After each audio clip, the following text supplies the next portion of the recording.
Une autre réalisatrice dont c'est le premier documentaire et qui vient de nous rejoindre, Soraya El-Kahlaoui, avec un documentaire qui a été présenté lui aussi en avant-première hier soir, juste à côté d'ici, à l'usine. Bonjour. Bonjour. Soraya, toi, ton documentaire, ce sont des gens qui avaient mais qui ont tout perdu. C'est la fameuse affaire Guiche. Plonge-nous un petit peu dans ce documentaire, le travail qui a été fait, parce que ça a été long.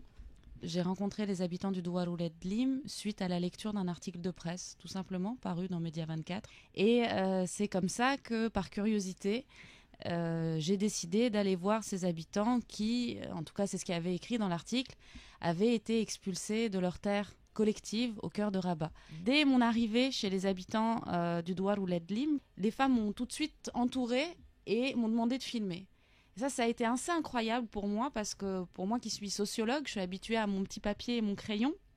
Et là, tout d'un coup, je découvrais en fait le pouvoir de la caméra. Eux, ils voyaient la caméra arriver comme le pouvoir de médiatisation de leurs paroles qui était peu connu à l'époque. C'est ça.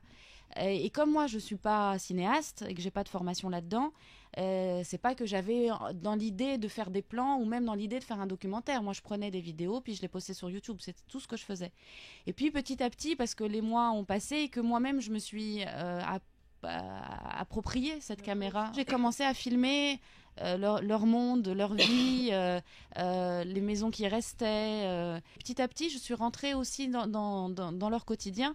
Et c'est ce qui donne, je crois, une touche un peu intimiste aussi au film, qui permet vraiment aux spectateurs de se sentir accompagnés et vraiment rentrer chez les habitants. Et là, vous vous retrouvez dans une configuration où, après avoir passé 2 ans, vous l'avez écrit un petit peu avec ces femmes-là, avec ces gens-là.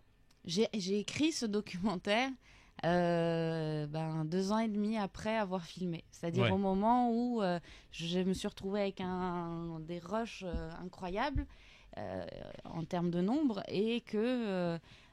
notamment poussée par Intisar Jbiha, qui est donc la productrice du film, et qui m'ont dit tes rushs sont super, lance-toi dans un documentaire. Et c'est vraiment aussi grâce à cette équipe et qui m'a accompagnée que ça a pu prendre forme, parce que moi à la base j'y connaissais rien en fait. Alors c'est assez inédit parce que tout ce superbe projet est appuyé sur une association. Alors l'association Belek, c'est une association qui a été créée au courant du film, pendant le film, et qui a réuni plusieurs désirs. L'idée de cette association, c'est vraiment de créer un laboratoire indépendant, un laboratoire de création. Donc tant un laboratoire de création type recherche, qui ressemblerait plus à ce que je fais moi, qu'un type de création artistique. Oui. Alors, je sais que Soraya, tu pars en projection là tout de suite pour Rabat. Merci beaucoup, mesdames. Merci d'avoir répondu présent à notre invitation.